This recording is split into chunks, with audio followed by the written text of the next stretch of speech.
Welcome to the Operation Game Night podcast, back and better than ever. Today, I'm hanging out with my friend, Clay. How you doing, Clay? I'm doing good, Travis. How are you? I'm doing great. I want to talk to you about giving back to your community.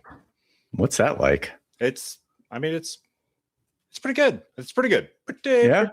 Pretty good. It's pretty good. So I had the opportunity to participate in a board game day with a children's home here in my local area. And I say that not to toot my own horn or make myself feel good, although it did make me feel good to participate. You should feel good. I feel like there's an opportunity that is not really taken advantage of in a lot of areas, in that we as board gamers and board game fans have the opportunity to spread the hobby that we love and spread some cheer by doing something that we love in our local communities. This isn't going to be a super long episode. I don't want to wax poetic about how everyone should be giving back. But if let's say you just have a couple hundred board games sitting around your house and you're like, man, I wish I could get these played more. Man, I wish I could do more community service. There's an opportunity there. And I'm going to maybe point out some ways that you could do that.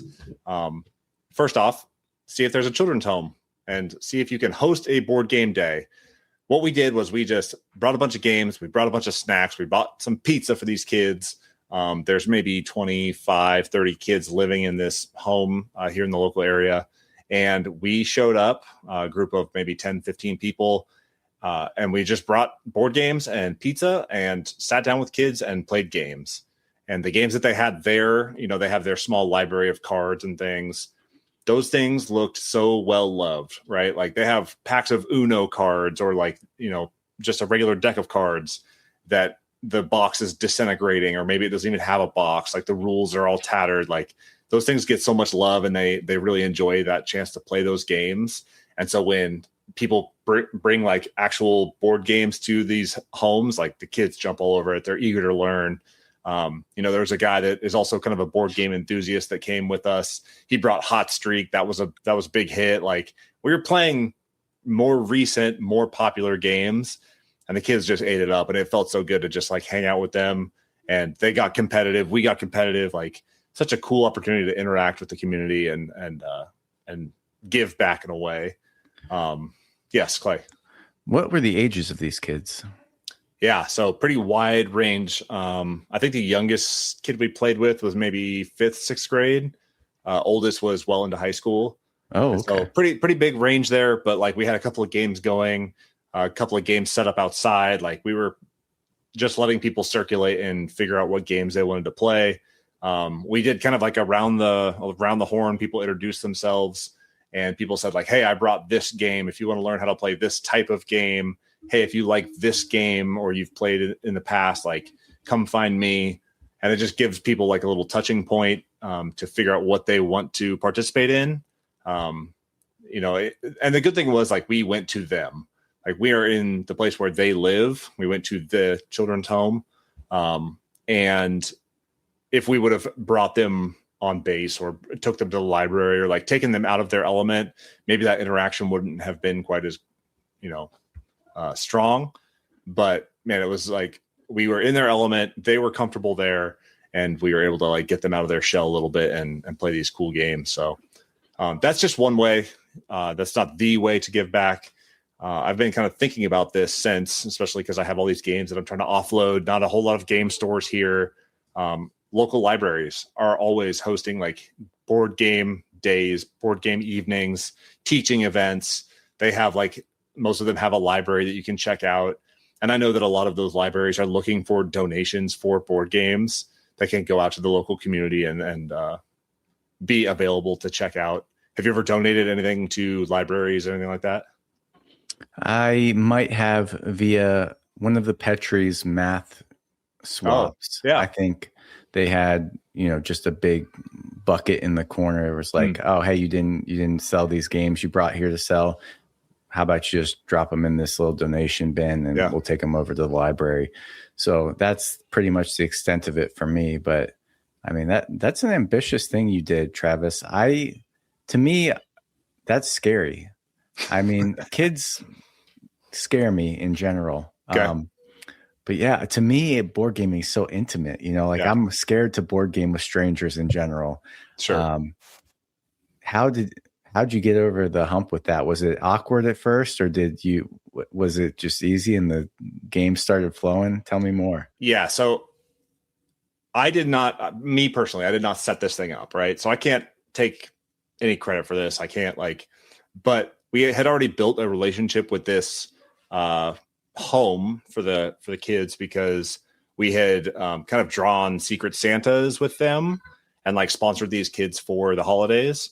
And so we knew the names. I had not met any of these kids previously. We dropped off a bunch of gifts, and we had facilitated this as a much larger group.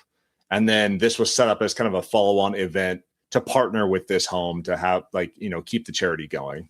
And so we were able to, I was able to kind of tack on to this event that was already pre-orchestrated and bring games that I appreciate and I like to play. And we were able to sit down and make a couple of donations here and there, and also bring games to play with them. So yes, I would say if I'm sitting there at home thinking man, how do I get involved in my local community and try and undertake this by myself, I would also be wholly overwhelmed by the options, because there's so many ways to go about it. And it is a big leap to just say myself, I'm going to set this thing up with a local home or the VFW or a children's hospital or a library.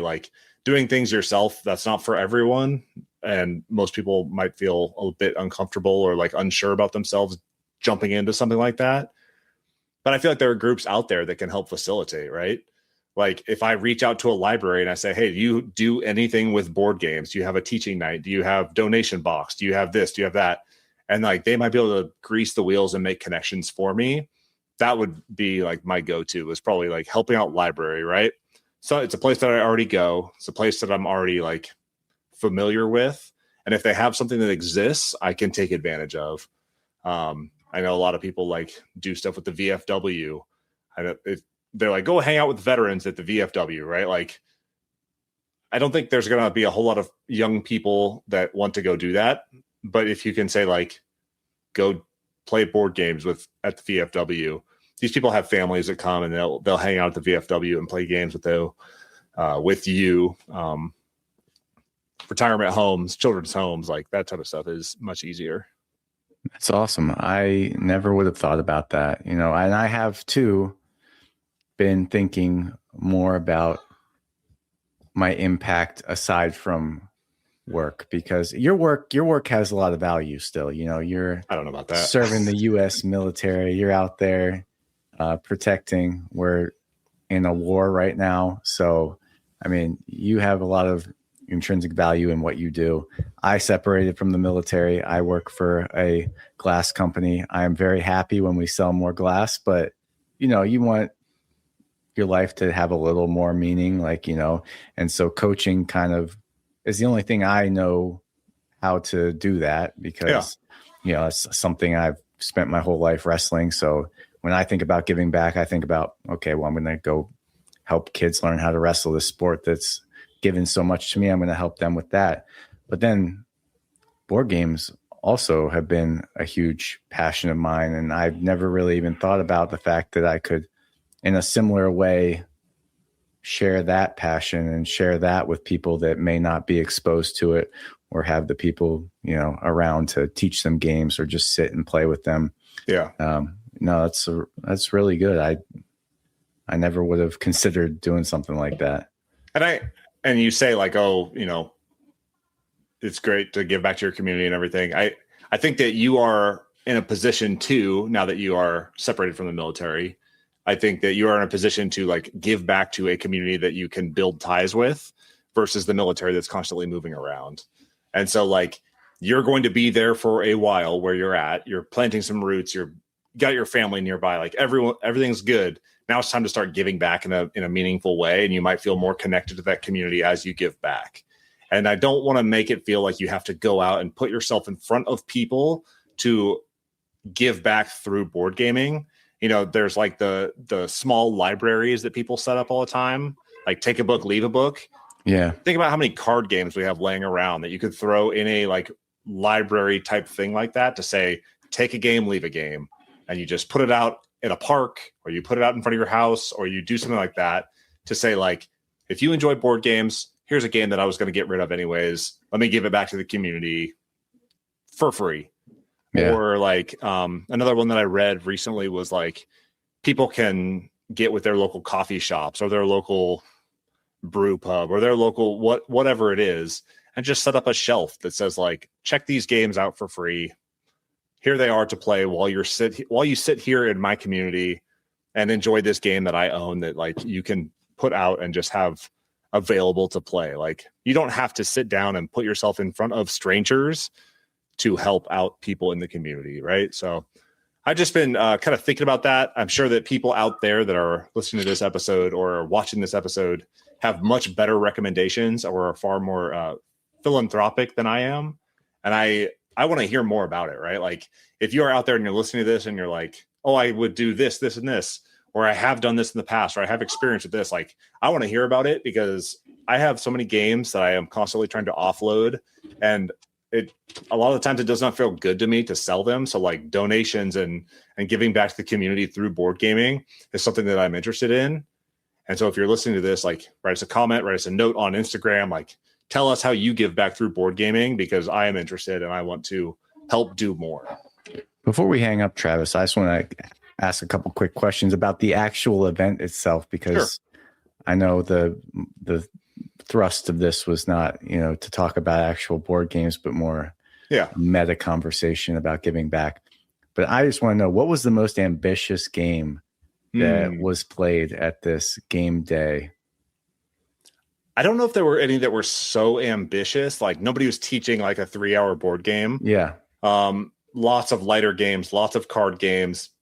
Got a couple of games of like Flip 7 played. Yeah. Uno was very popular. Had a couple of tables of Uno running. Hot Streak was played a couple of times. So I wouldn't say like so much ambitious games, but like ones that could get people to the table quickly and get people talking and engaging with one another. That was really important. I think if we went back, I might venture to bring a couple of heavier games. People brought like backgammon and stuff that like people are familiar with, but if I were to go back and do this repeatedly, which I think we are planning on doing, I would definitely start to bring more and more like complex games or games that are kind of in the same vein, right? Just as we would onboard any of our friends or family members into certain games or styles of games, I would start to build up that complexity a little bit.